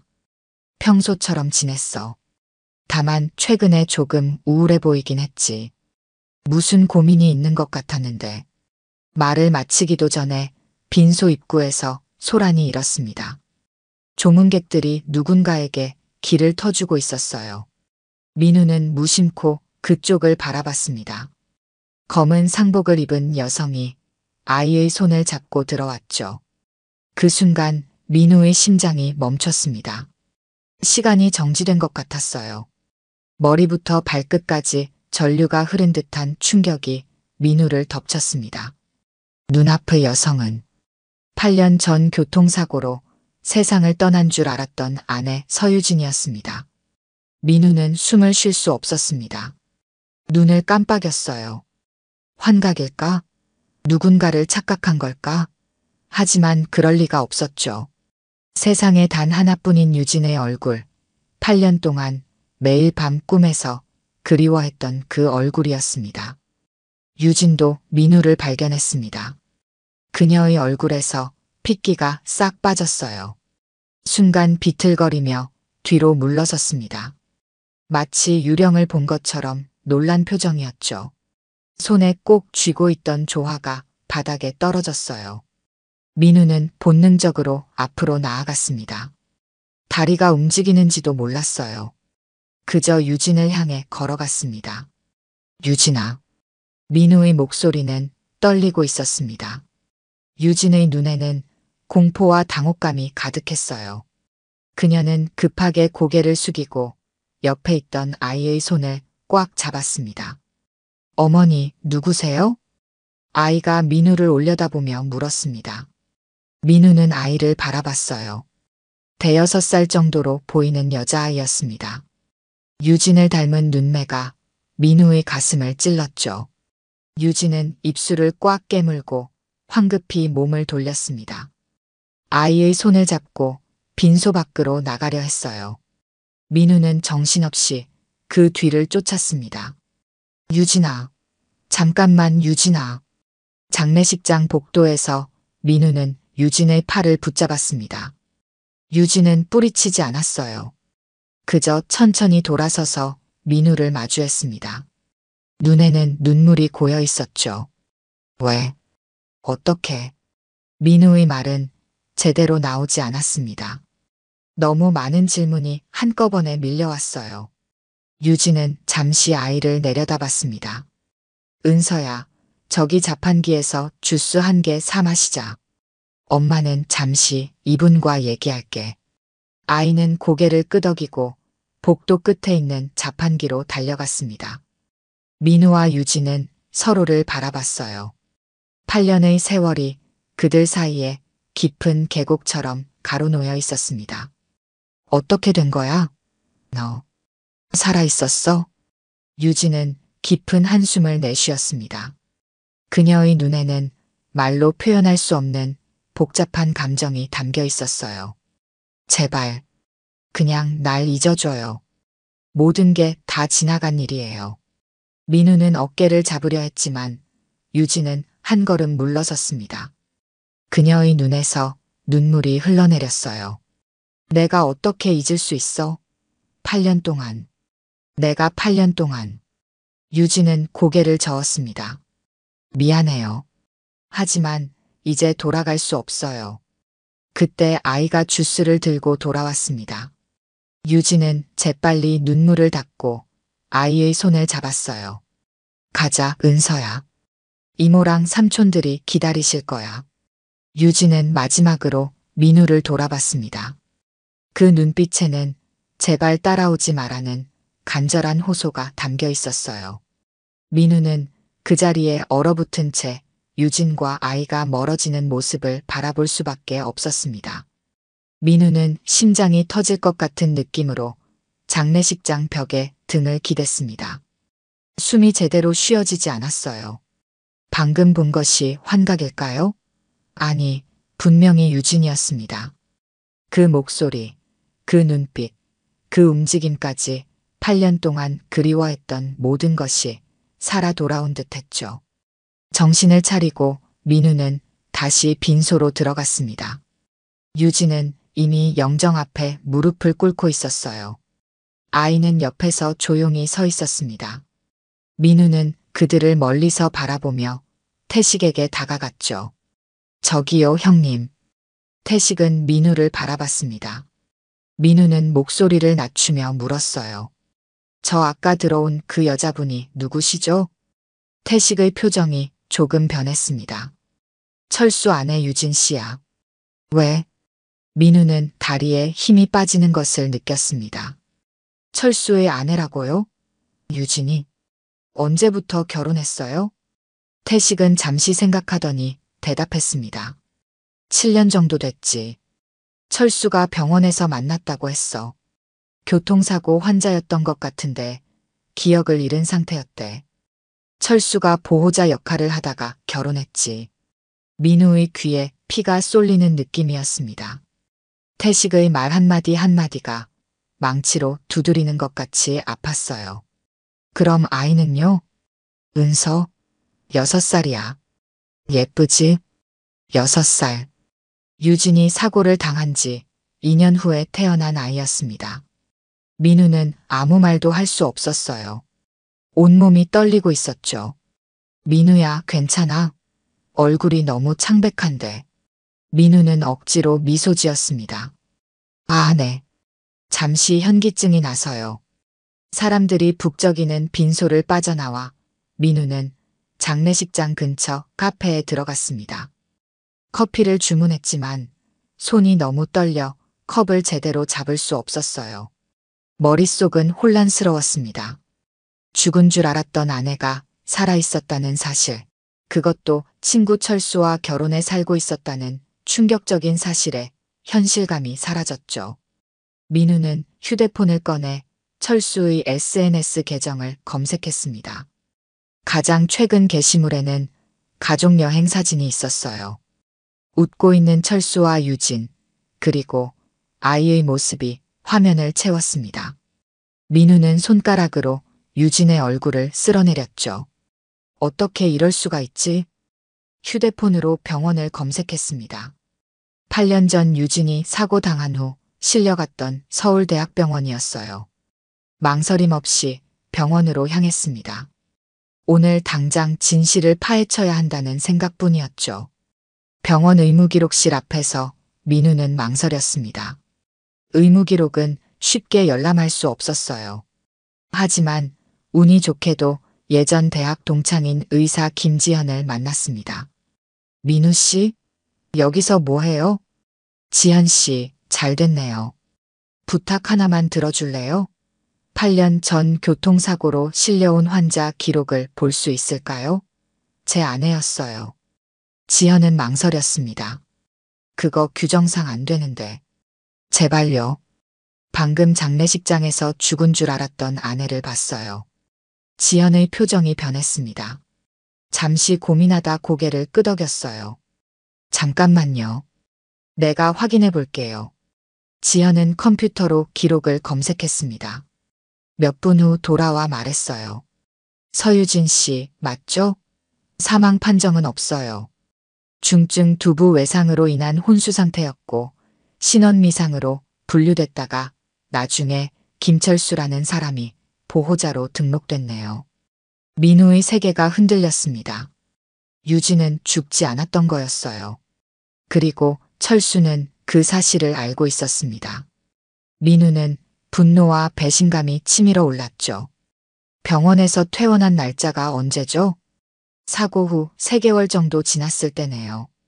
그런데 퇴원 당시에도 완전한 기억 회복은 안 된 상태였어요. 해외에서 추가 치료를 받았다는 기록이 있네요. 민우는 고개를 숙였습니다.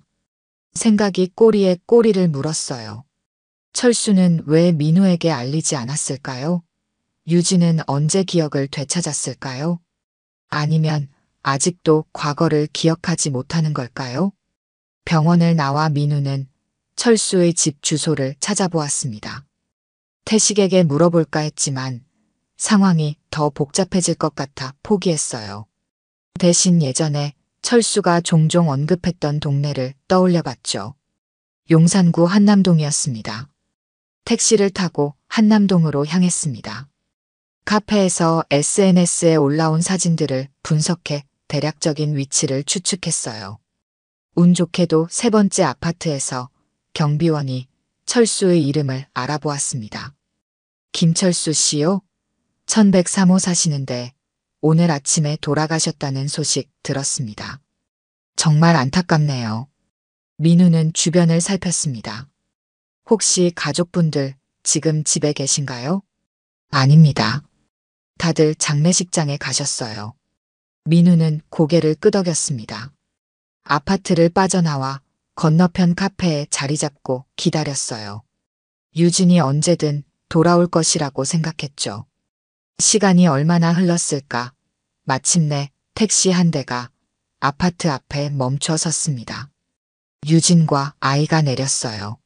민우는 심장이 쿵쾅거리는 소리를 들으며 그들을 지켜봤습니다. 이제 그는 유진을 마주하고 모든 진실을 물어볼 생각이었죠. 민우는 아파트 로비에서 유진과 아이가 엘리베이터에 오르는 모습을 지켜봤습니다. 숨을 깊게 들이마시고 그들을 따라 엘리베이터로 향했어요. 손가락이 떨리는 것을 느꼈습니다. 11층 버튼을 누르고 벽에 기대섰죠. 1103호 문 앞에서 민우는 망설였습니다. 무슨 말을 해야 할까요? 어떻게 대화를 시작해야 할까요? 하지만 더 이상 물러설 곳은 없었어요. 민우는 초인종을 눌렀습니다. 문이 열리고 유진이 나타났습니다. 그녀의 얼굴에 놀라움과 당혹감이 스쳤어요. 어떻게 여기를? 민우는 고개를 숙였습니다. 얘기 좀 해도 될까요? 유진은 잠시 망설이다 문을 조금 더 열었습니다. 들어오세요.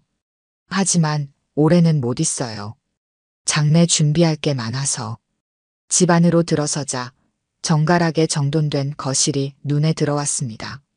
벽에는 철수와 유진, 아이의 가족 사진이 걸려 있었어요. 민우는 가슴이 찢어지는 느낌이었습니다.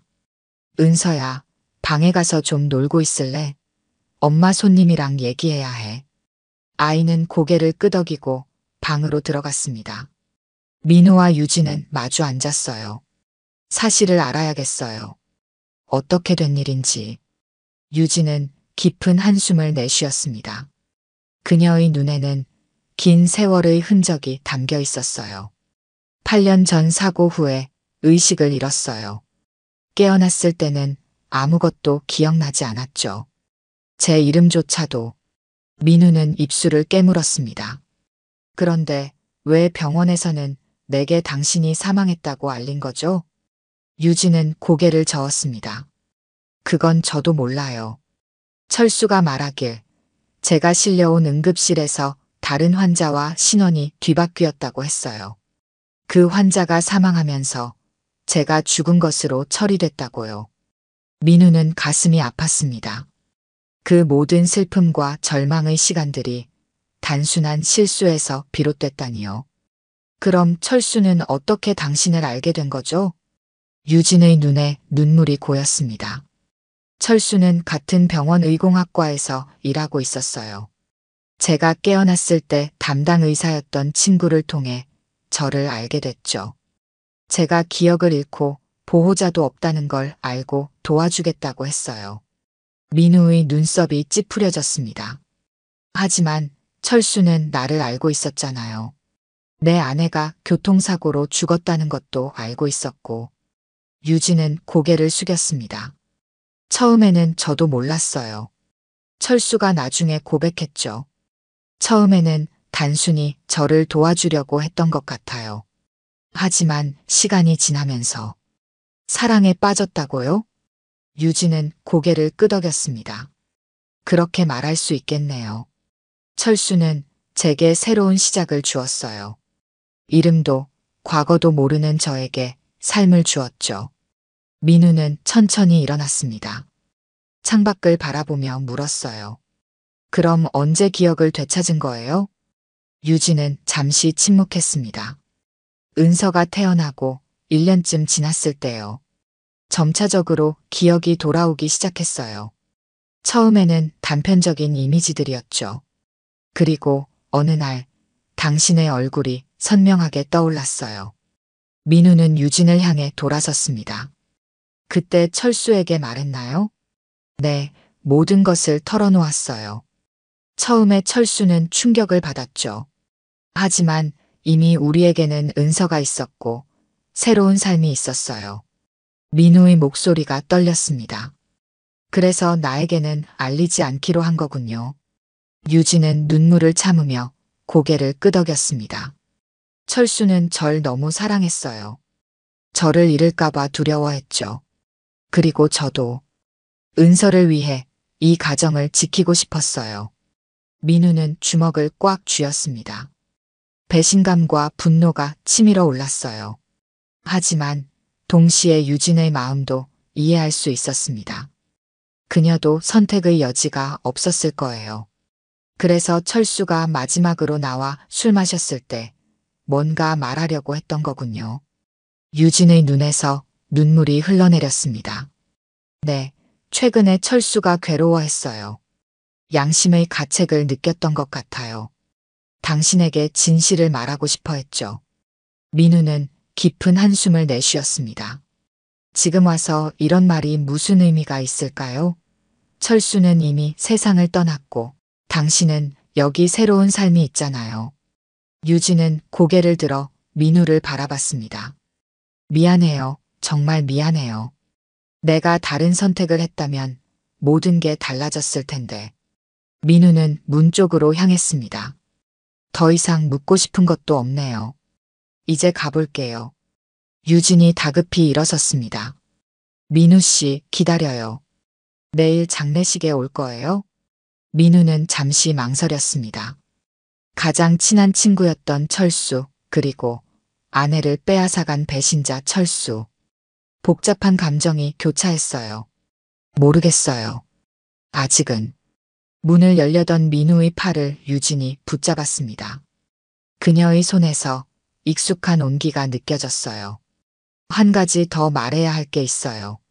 철수가 당신에게 남긴 편지가 있어요. 죽기 전에 써둔 것 같아요. 민우는 놀라서 유진을 바라봤습니다. 편지요? 유진은 서랍으로 가서 봉투 하나를 꺼냈습니다. 민우의 이름이 적혀 있었어요. 민우는 떨리는 손으로 봉투를 받아들었습니다. 읽어보세요. 아마 철수가 하고 싶었던 말들이 담겨 있을 거예요. 민우는 봉투를 주머니에 넣었습니다. 고마워요. 아파트를 나서는 민우의 발걸음은 무거웠습니다. 한 손에는 철수의 편지가, 다른 한 손에는 8년간의 상실감이 쥐어져 있었어요. 편지 속에는 어떤 진실이 담겨 있을까요? 민우는 아직 준비가 되지 않았습니다. 민우는 한강공원 벤치에 앉아 주머니에서 철수의 편지를 꺼냈습니다. 봉투를 열기 전 잠시 망설였어요. 이 편지 속에는 어떤 이야기가 담겨 있을까요? 용서를 구하는 말일까요? 아니면 또 다른 비밀일까요? 깊은 숨을 들이마시고 봉투를 뜯었습니다. 철수의 익숙한 필체가 적힌 편지지가 나왔어요. 민우에게. 이 편지를 읽고 있다면 아마 내가 세상을 떠났을 테고 너는 모든 진실을 알게 되었을 거야. 먼저 미안하다는 말을 하고 싶어. 친구로서, 인간으로서 용서받을 수 없는 짓을 했어. 유진이 살아있다는 사실을 너에게 알리지 않은 건 내 인생 최대의 잘못이었어. 그날 응급실에서 기억을 잃은 유진을 처음 봤을 때 난 그저 도움이 필요한 환자로만 생각했어. 하지만 시간이 지나면서 내 마음이 변했고 유진의 신원이 밝혀졌을 때는 이미 그녀를 사랑하고 있었어. 그리고 비겁하게도 진실을 숨기기로 했지. 유진이 기억을 찾기 시작했을 때 우리는 이미 은서를 갖게 된 상태였어. 나는 이기적으로 우리 가족을 지키고 싶었고 유진도 은서를 위해 현재의 삶을 선택했어. 하지만 그 선택이 옳았는지는 지금도 확신할 수 없어. 내가 이 편지를 읽고 있다면 부탁이 있어. 유진과 은서에게 화내지 말아줘. 모든 잘못은 나에게 있으니까. 그리고 가능하다면 언젠가 날 용서해 주길 바라. 민우는 편지를 내려놓았습니다. 눈에서는 뜨거운 눈물이 흘러내렸어요. 분노와 배신감, 그리고 이상하게도 동정심이 뒤섞인 감정이 가슴을 쳤습니다. 철수는 친구였고 동시에 배신자였죠. 그를 미워해야 할지 이해해야 할지 혼란스러웠어요. 민우는 편지를 다시 봉투에 넣고 주머니에 집어넣었습니다. 한강의 물결을 바라보며 생각에 잠겼어요. 8년 전으로 돌아갈 수만 있다면 어땠을까요? 유진을 더 일찍 찾았다면 모든 게 달라졌을까요? 휴대폰이 울렸습니다. 회사에서 걸려온 전화였어요. 승진 축하 파티를 준비했다는 내용이었죠. 민우는 기계적으로 대답했습니다. 죄송합니다. 개인 사정이 있어서 며칠 쉬어야 할 것 같습니다. 전화를 끊고 민우는 다시 철수의 집으로 향했습니다. 아직 해결되지 않은 의문이 너무 많았어요. 아파트에 도착해 초인종을 눌렀지만 아무도 응답하지 않았습니다. 유진은 아마도 장례식장으로 돌아갔을 거예요. 민우는 망설임 없이 차를 몰아 장례식장으로 향했습니다. 주차장에 차를 세우고 빈소로 들어갔어요. 태식이 민우를 보고 반갑게 맞이했습니다. 왔구나. 오늘 종일 어디 있었어? 연락도 안 받고. 민우는 미안한 표정을 지었습니다. 좀 정리할 게 있어서요. 유진 씨는 어디 계신가요? 태식은 고개를 끄덕였습니다. 방금 밖으로 나갔어. 은서가 좀 지쳐 보여서 바람 쐬러 간 것 같아. 민우는 빈소 밖으로 나가 주변을 둘러봤습니다. 장례식장 뒤편 작은 정원에서 유진과 은서를 발견했어요. 민우는 천천히 그들에게 다가갔습니다. 유진 씨. 유진은 놀라서 돌아봤습니다. 은서는 호기심 어린 눈으로 민우를 올려다봤어요. 엄마, 이 아저씨 아까 우리 집에 왔던 사람이죠? 유진은 아이의 머리를 쓰다듬었습니다. 은서야, 저기 벤치에 앉아서 조금만 기다려줄래? 엄마 이분이랑 이야기 좀 할게. 은서는 고개를 끄덕이고 벤치로 달려갔습니다. 민우와 유진은 잠시 침묵 속에 서 있었어요. 편지 읽으셨어요? 민우는 고개를 끄덕였습니다. 읽었어요. 하지만 아직도 이해하기 힘들어요. 유진은 깊은 한숨을 내쉬었습니다. 저도 마찬가지예요. 처음 기억이 돌아왔을 때 당신을 찾아가려고 했어요. 하지만 그때 이미 은서가 있었고 철수는 나를 너무 사랑했어요. 민우는 억누를 수 없는 분노가 치밀어 올랐습니다. 그래서 8년 동안 나를 이 고통 속에 놔둔 거예요? 내가 얼마나 괴로웠는지 알아요? 매일 밤 당신을 그리워하며 울었다고요. 유진의 눈에 눈물이 고였습니다. 미안해요. 정말 미안해요. 하지만 저도 선택할 수 없었어요. 은서가 있었고 철수에게도 책임이 있었고. 책임이라고요? 당신이 내 아내라는 사실이 단순한 책임의 문제였나요? 유진은 고개를 숙였습니다. 그렇지 않아요. 하지만 기억을 되찾았을 때 이미 저는 다른 사람이 되어 있었어요. 철수의 아내이자 은서의 엄마였죠. 민우는 주먹을 꽉 쥐었습니다. 참을 수 없는 배신감이 온몸을 덮쳤어요. 그럼 지금은 어떤 기분이에요? 철수도 없고 이제 다시 당신 혼자가 됐는데. 유진은 고개를 들어 민우를 정면으로 바라봤습니다. 저는 은서의 엄마로 살아갈 거예요. 그게 제가 할 수 있는 유일한 일이니까요. 민우는 쓴웃음을 지었습니다. 아직도 나를 기억해요? 우리가 함께했던 시간들. 유진의 눈에서 눈물이 흘러내렸습니다. 모든 것을 기억해요. 첫 만남부터 마지막 순간까지. 하지만 그 기억들이 지금의 내 삶을 바꿀 수는 없어요. 민우는 가슴이 찢어지는 듯한 아픔을 느꼈습니다. 그래요. 이해해요. 다시 돌아갈 수 없다는 걸. 유진이 조심스럽게 물었습니다. 앞으로 어떻게 할 거예요? 민우는 하늘을 바라보았습니다. 모르겠어요. 지난 8년을 어떻게 받아들여야 할지, 앞으로의 삶을 어떻게 살아가야 할지 아직은 혼란스러워요. 유진은 주머니에서 작은 카드를 꺼냈습니다. 이건 제 연락처예요. 만약 이야기하고 싶으시면 언제든지 연락해 주세요. 민우는 카드를 받아들었습니다. 그것을 보는 순간 유진이 여전히 그의 아내가 아니라는 현실이 더욱 선명해졌어요. 이제 그녀는 다른 사람, 김철수의 아내이자 은서의 엄마였습니다. 장례식이 끝나면 은서와 어디로 가실 거예요? 유진은 은서를 바라봤습니다. 일단은 친정 부모님께 가려고 해요. 그동안 연락을 끊고 살았거든요. 이제 다시 관계를 회복할 시간인 것 같아요. 민우는 고개를 끄덕였습니다. 그래요. 잘 지내요. 돌아서려는 민우의 팔을 유진이 붙잡았습니다. 민우 씨, 정말 미안해요. 내가 다른 선택을 했더라면. 민우는 유진의 손을 부드럽게 떼어냈습니다. 이제 와서 그런 이야기는 의미가 없어요. 각자의 삶을 살아가야죠. 민우는 등을 돌려 장례식장을 나왔습니다. 가슴 속에는 복잡한 감정이 휘몰아쳤어요. 분노와 슬픔 그리고 이상하게도 일종의 해방감. 8년 동안 그를 괴롭혔던 의문이 마침내 풀렸다는 안도감이었습니다. 다음 날 아침 민우는 출근 준비를 하다가 문득 멈췄습니다. 오늘은 철수의 발인 날이었어요. 검은 정장을 꺼내 입고 넥타이를 맸습니다. 거울 속 자신의 모습이 낯설게 느껴졌어요.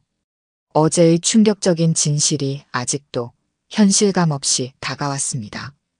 차를 몰아 장례식장으로 향하는 길, 민우는 라디오를 켰다가 곧 껐습니다. 어떤 소리도 그의 복잡한 마음을 달래줄 수 없었어요. 장례식장에 도착해 주차장에 차를 세우고 빈소로 들어가려는 순간 태식이 밖으로 나오는 모습이 보였습니다. 민우야, 잘 왔어. 지금 막 발인 준비하고 있어. 민우는 고개를 끄덕였습니다. 도울 일 있으면 말씀해 주세요. 태식은 민우의 어깨를 잡았습니다. 사실 얘기할 게 있어서. 잠시 커피 한잔 할래? 두 사람은 장례식장 근처 카페로 자리를 옮겼습니다. 커피를 앞에 두고 태식이 입을 열었어요. 민우야, 내가 어제 상황을 좀 지켜봤어. 너랑 유진 씨 사이에 뭔가 있는 것 같더라. 민우는 놀랐습니다. 태식이 무엇을 알고 있는 걸까요? 형님, 제가 무슨 말씀을 드려야 할지. 태식은 손을 들어 민우의 말을 막았습니다. 다 알고 있어. 철수가 죽기 전에 나한테 고백했거든. 민우의 눈이 커졌습니다. 고백이요? 유진 씨가 원래 내 아내였다는 사실, 그리고 철수가 그걸 알면서도 숨겼다는 거. 민우는 말문이 막혔습니다. 태식은 계속해서 이야기했어요. 사실 철수는 최근 몇 달간 굉장히 괴로워했어. 양심의 가책 때문이었지. 특히 유진 씨가 기억을 완전히 되찾은 후에는 더 심했어. 민우는 커피잔을 만지작거렸습니다. 언제부터 알고 계셨어요? 한 1년 전쯤. 철수가 많이 힘들어 보여서 술 한잔 하면서 물어봤더니 모든 걸 털어놓더라고. 사실 철수도 유진 씨가 완전히 기억을 되찾을 거라고는 생각 못했대. 처음에는 단편적인 기억만 돌아왔는데 점점 더 많은 것들을 기억해내기 시작했고, 태식은 잠시 말을 멈추고 한숨을 내쉬었습니다. 결정적인 건 2년 전이었어. 유진 씨가 내 사진을 우연히 보게 됐대. 철수 핸드폰에 있던 옛날 사진이었는데 그걸 본 순간 모든 기억이 돌아왔다는 거야. 민우는 가슴이 아팠습니다. 2년 전 유진은 모든 것을 기억했고 그녀는 선택을 했던 거였어요. 그럼 철수는 유진이 나를 기억한다는 걸 알면서도 계속 모른 척했다는 건가요? 태식은 고개를 끄덕였습니다. 철수 말로는 유진 씨에게 만약 내가 민우에게 돌아가고 싶다면 이해하겠다고 했대. 하지만 유진 씨는 은서를 생각해서 현재의 가정을 지키기로 했어. 민우는 쓴웃음을 지었습니다. 그런데 왜 이제 와서 저한테 이런 말씀을 하시는 거죠? 태식의 표정이 진지해졌습니다. 철수가 마지막으로 한 말이 있어. 만약 내가 죽고 나면 유진과 민우가 다시 만날 수 있게 해달라고. 민우는 충격을 받았습니다. 무슨 말씀이세요? 철수는 자기가 유진 씨를 내게서 빼앗았다는 죄책감에 시달렸어. 그리고 그가 없어진다면 적어도 너와 유진 씨는 다시 행복할 수 있지 않을까 생각했던 것 같아. 민우는 머리가 어지러웠습니다. 철수의 마지막 소원이 그와 유진의 재회였다니 이건 너무 아이러니했어요. 하지만 그건 불가능해요. 유진 씨에게는 이미 은서가 있고 저와 유진 씨 사이에는 8년이라는 시간이 흘렀어요. 태식은 깊은 한숨을 내쉬었습니다. 나도 그렇게 생각해. 하지만 철수의 마지막 부탁이라 너에게 전하고 싶었어. 민우는 고개를 숙였습니다. 마음속으로는 분노와 혼란이 교차했어요. 철수가 유진을 빼앗아간 것은 용서할 수 없는 일이었습니다. 하지만 동시에 철수가 마지막까지 자신의 행동에 책임을 지려 했다는 사실도 인정할 수밖에 없었죠. 철수는 왜 갑자기 심장마비로 죽은 거예요? 건강에 문제가 있었나요? 태식은 어두운 표정을 지었습니다. 실은 철수 몇 달 전부터 심장 문제가 있다는 걸 알고 있었어. 하지만 아무에게도 말하지 않았지. 유진 씨한테도 심지어 나한테도. 병원에서는 스트레스가 병을 악화시켰을 거라고 하더라. 민우는 가슴이 아팠습니다. 철수의 죽음에는 자신도 일부 책임이 있는 걸까요? 그 죄책감과 스트레스가 철수의 건강을 해쳤다면? 형님, 저는 어떻게 해야 할지 모르겠어요. 태식은 민우의 손을 잡았습니다. 내가 뭐라고 조언할 수는 없어. 하지만 한 가지는 알아둬. 철수는 내가 행복하길 바랐어. 그리고 유진 씨도 마찬가지야. 민우는 고개를 끄덕였습니다. 두 사람은 다시 장례식장으로 돌아갔어요. 발인 준비가 거의 끝나가고 있었습니다. 유진은 은서의 손을 잡고 영정 앞에 서 있었어요. 민우는 멀리서 그들을 바라보았습니다. 장례식이 진행되는 동안 민우는 복잡한 감정에 휩싸였습니다. 철수를 미워해야 할지, 이해해야 할지 혼란스러웠어요. 그리고 유진에 대한 감정은 더욱 복잡했습니다. 여전히 사랑하고 있지만 이미 그녀는 다른 삶을 살아왔고 다른 사람이 되어 있었죠. 장지로 향하는 차 안에서 민우는 창밖을 바라보며 생각에 잠겼습니다. 유진과의 추억, 철수와의 우정, 그리고 지금의 현실. 모든 것이 꿈같이 느껴졌어요. 장지에 도착해 모든 의식이 끝나고 조문객들이 하나둘 떠나기 시작했습니다.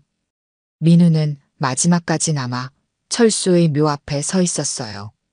그때 누군가 옆에 다가왔습니다. 유진이었어요. 떠나기 전에 마지막으로 인사하고 싶었어요. 민우는 고개를 끄덕였습니다. 두 사람은 나란히 서서 철수의 묘를 바라봤어요. 태식 씨한테 들었어요. 철수가 마지막으로 한 부탁에 대해서. 민우는 놀란 눈으로 유진을 바라봤습니다. 유진은 미소를 지었어요. 놀라지 마세요. 태식 씨가 저한테도 같은 이야기를 했으니까요. 장례식이 끝나고 일주일이 지났습니다.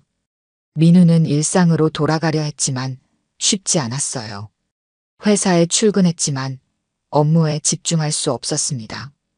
머릿속에는 계속해서 유진의 얼굴이 떠올랐죠. 이사 승진 축하 파티는 민우의 부탁으로 잠정 연기되었습니다. 퇴근 후 집으로 돌아오는 길 민우의 휴대폰이 울렸습니다. 모르는 번호였어요.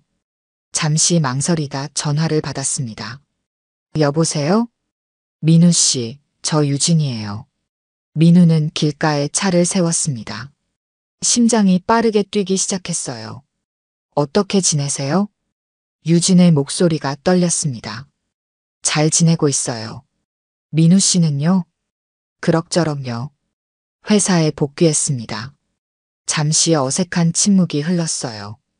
유진이 다시 입을 열었습니다. 혹시 시간 되시면 만나서 이야기 좀 할 수 있을까요? 드릴 말씀이 있어서요. 민우는 망설였습니다. 유진을 다시 만나는 것이 현명한 선택일까요? 하지만 거절할 수 없었어요. 네, 시간 됩니다. 언제 만날까요? 오늘 저녁에 시간 되세요? 한강공원 잠원지구에서 만날 수 있을까요? 알겠습니다. 8시에 분수대 앞에서 뵐게요. 전화를 끊고 민우는 깊은 숨을 내쉬었습니다. 유진이 무슨 이야기를 하려는 걸까요?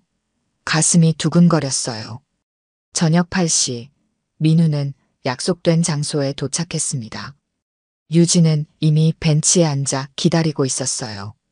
민우가 다가가자 유진이 일어났습니다. 기다리셨어요? 유진은 고개를 저었습니다. 아니요, 저도 방금 왔어요. 두 사람은 한강을 따라 천천히 걷기 시작했습니다. 가을바람이 서늘하게 불었어요. 은서는요? 유진은 미소를 지었습니다. 친정 부모님 댁에 있어요. 어머니가 손녀를 만나시고 너무 좋아하세요. 민우는 고개를 끄덕였습니다. 그래요? 다행이네요. 다시 침묵이 흘렀어요. 유진이 먼저 말을 꺼냈습니다.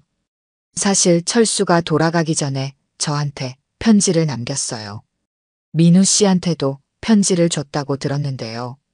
민우는 주머니 속의 편지를 떠올렸습니다. 네, 받았습니다. 유진은 잠시 걸음을 멈추고 한강을 바라봤습니다. 철수는 편지에서 자신이 죽은 후에 제가 민우 씨에게 돌아갔으면 좋겠다고 했어요.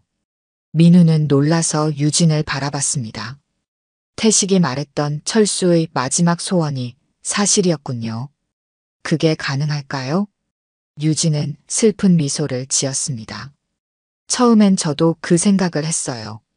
하지만 민우는 유진의 어깨를 잡았습니다. 하지만요. 유진의 눈에 눈물이 고였습니다. 은서에게 어떻게 설명할 수 있을까요? 갑자기 아빠가 없어진 상황에서 또 다른 남자를 데려온다는 건 은서에게 너무 큰 혼란이 될 거예요. 민우는 손을 내렸습니다. 유진의 말이 맞았어요. 은서는 아직 너무 어렸고 이 복잡한 상황을 이해하기 어려울 테죠. 이해합니다. 은서를 생각하는 게 우선이죠. 유진은 고개를 끄덕였습니다. 그래서 결정했어요. 일단 은서와 함께 새로운 시작을 하려고 해요. 친정 부모님 근처로 이사하고 은서가 안정을 찾을 때까지 기다릴 생각이에요. 민우는 가슴이 아팠습니다. 또다시 유진을 보낼 수밖에 없는 상황이었어요. 하지만 이번에는 적어도 그녀가 살아있다는 사실을 알고 있었습니다. 그게 최선일 것 같네요. 유진은 민우의 눈을 바라봤습니다. 하지만 민우 씨에게도 미래가 있어요. 8년 동안 절 기다렸던 것처럼 앞으로도 인생을 멈춰두지 마세요. 민우는 쓴웃음을 지었습니다. 쉽게 말할 수 있는 문제가 아니네요. 유진은 민우의 손을 잡았습니다. 오랜만에 느끼는 온기였어요. 철수의 죽음으로 이제 제 속죄는 끝났어요. 민우는 놀랐습니다. 속죄라고요? 유진의 눈에서 눈물이 흘러내렸습니다. 네, 속죄요. 기억이 돌아왔을 때 당신에게 돌아가야 한다는 걸 알았어요. 하지만 그렇게 할 수 없었죠. 철수와 은서에게 책임이 있었으니까요. 그래서 스스로를 벌하는 마음으로 살았어요. 당신을 배신했다는 죄책감으로요. 민우는 유진의 손을 꼭 쥐었습니다. 당신에게는 선택권이 없었어요. 자신을 탓하지 마세요. 유진은 눈물을 닦았습니다. 이제는 철수도 없고 저는 은서를 위해 살아가야 해요. 그리고 민우 씨도 자신의 행복을 찾아야 해요. 민우는 깊은 숨을 내쉬었습니다. 당신의 행복이 먼저예요. 나는 괜찮으니까. 유진은 미소 지었습니다. 아직도 그런 마음이시군요. 항상 저를 먼저 생각해 주셨죠. 두 사람은 다시 걷기 시작했습니다. 가을밤의 한강은 조용했어요. 민우는 오랜만에 마음의 평화를 느꼈습니다. 유진이 살아있다는 사실만으로도 그에게는 충분했어요. 언제 이사하실 계획인가요? 유진은 생각에 잠겼습니다. 이번 주말에요. 서울 근교로 갈 예정이에요. 은서의 학교도 알아봐야 하고요. 민우는 고개를 끄덕였습니다. 도움이 필요하면 언제든 연락하세요. 유진은 감사하다는 듯 미소 지었습니다. 고마워요. 하지만 이제는 스스로 해결해야 할 것 같아요. 그동안 너무 의존적으로 살았거든요. 두 사람은 분수대 앞에 다시 도착했습니다. 헤어질 시간이 됐어요. 유진 씨, 한 가지만 물어봐도 될까요? 유진은 민우를 바라봤습니다. 네, 뭐든지요. 정말 행복했나요? 철수와 함께. 유진은 잠시 생각에 잠겼습니다. 행복했어요. 철수는 좋은 사람이었고 저를 진심으로 사랑했어요. 비록 시작은 잘못됐지만 우리 가족은 행복했습니다. 민우는 쓸쓸한 미소를 지었습니다. 다행이네요. 그걸로 충분해요. 유진은 민우에게 다가가 조심스럽게 안았습니다. 미안해요. 정말 미안해요. 민우는 유진의 등을 가볍게 두드렸습니다. 이제 그만 자책하세요. 모든 게 지나갔어요. 유진은 민우에서 떨어져 마지막 인사를 건넸습니다. 안녕히 계세요, 민우 씨. 행복하게 사세요. 민우는 고개를 끄덕였습니다. 당신도요. 은서와 함께 행복하길 바랍니다. 유진은 돌아서서 걸어갔습니다. 민우는 그녀가 사라질 때까지 그 자리에 서 있었어요. 이제 진짜로 놓아주어야 할 시간이었습니다. 진짜 안녕, 유진아. 민우는 눈물을 머금고 작별을 고했습니다. 8년 전의 상처가 마침내 아물기 시작한 것 같았어요. 한 달이 지났습니다. 민우는 조금씩 일상으로 돌아가기 시작했어요. 승진 축하 파티도 무사히 치렀고 새로운 직책에 적응하느라 바쁜 나날을 보냈습니다. 가끔씩 유진과 은서 생각이 났지만 더 이상 가슴을 조이는 아픔은 아니었어요. 주말 오후 민우는 집 정리를 하고 있었습니다. 오랫동안 손대지 않았던 옷장 구석에서 작은 상자를 발견했어요. 유진과의 추억이 담긴 상자였습니다. 결혼 반지, 첫 데이트 때 받은 티켓 스톱, 신혼여행 사진들이 고이 보관되어 있었어요. 민우는 상자를 들고 거실로 나왔습니다. 오랜만에 마주한 추억들이 그를 과거로 데려갔어요. 하지만 이상하게도 슬픔보다는 따뜻한 향수가 느껴졌습니다. 민우는 사진들을 하나씩 꺼내보았어요. 좋은 시간이었지. 가장 마지막 사진은 사고 직전에 찍은 유진의 모습이었습니다. 환하게 웃고 있는 유진. 그 미소가 민우의 마음을 따뜻하게 해줬어요. 민우는 사진을 다시 상자에 넣고 덮었습니다. 휴대폰이 울렸습니다. 태식이었어요. 민우야, 어떻게 지내? 네, 형님. 잘 지내고 있습니다. 혹시 시간 되면 저녁이나 같이 먹을까 해서. 할 얘기가 있어. 민우는 잠시 고민했습니다. 태식과의 만남은 또다시 과거를 떠올리게 할지도 모르지만 거절할 이유도 없었어요. 네, 좋습니다. 어디서 만날까요? 우리 동네 치킨집에서 어때? 7시에. 민우는 약속 시간에 맞춰 치킨집에 도착했습니다. 태식은 이미 자리에 앉아 맥주를 마시고 있었어요.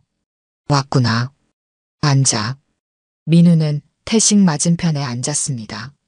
맥주를 한 잔 따라 마셨어요. 형님, 무슨 얘기하실 거예요? 태식은 잠시 망설이다가 말했습니다. 유진 씨한테 연락받았어? 민우는 고개를 저었습니다. 아니요. 그날 이후로는 연락 없었어요. 태식은 한숨을 내쉬었습니다. 그래서 내가 얘기해 주려고 해. 유진 씨가 은서랑 외국으로 떠났어. 민우는 놀랐습니다. 외국이요? 어디로요? 캐나다. 유진 씨 대학 친구가 토론토에 산다고 하더라고. 그 친구 도움으로 은서 학교도 알아보고 일자리도 구했대. 민우는 잠시 말을 잇지 못했습니다.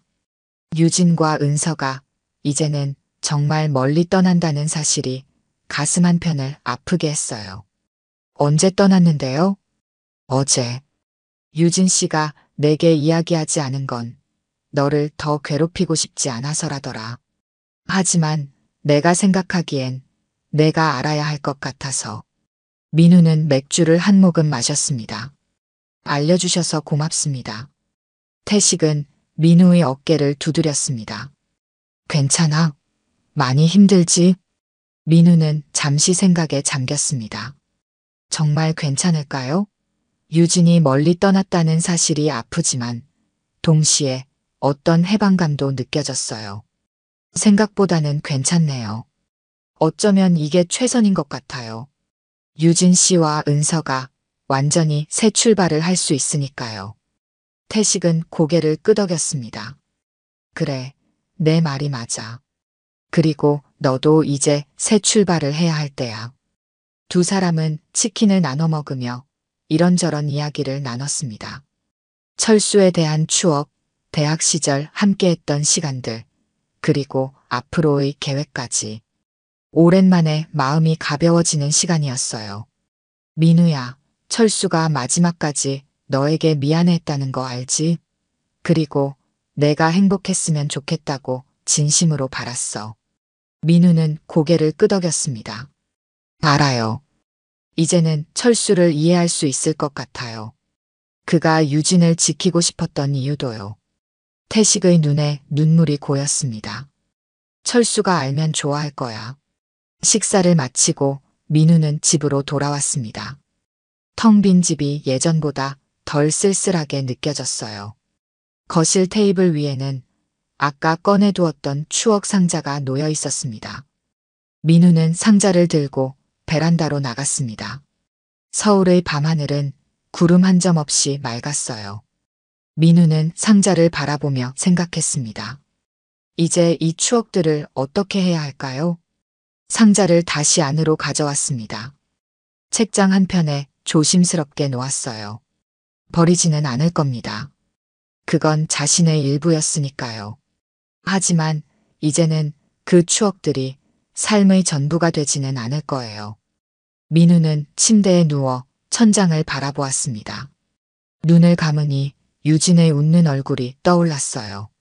하지만 이번에는 슬픔이 아닌 감사함이 느껴졌습니다. 잘 살아줘서 고마워.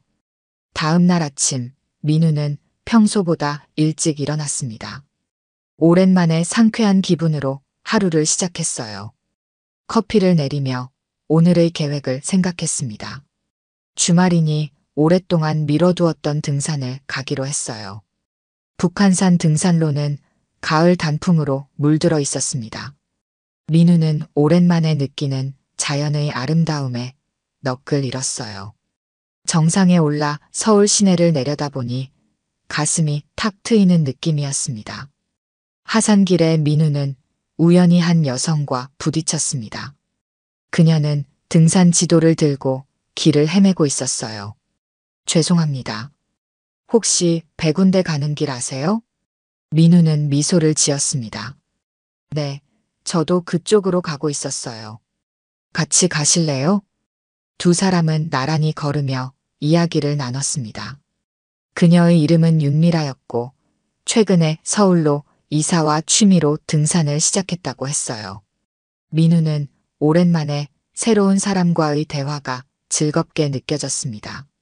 산에서 내려와 간단히 커피를 마시고 헤어지며 두 사람은 연락처를 교환했습니다.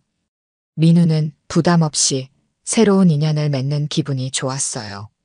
집으로 돌아오는 길, 민우는 문득 유진을 떠올렸습니다. 하지만 이번에는 아픔이 아니라 감사함이 느껴졌어요.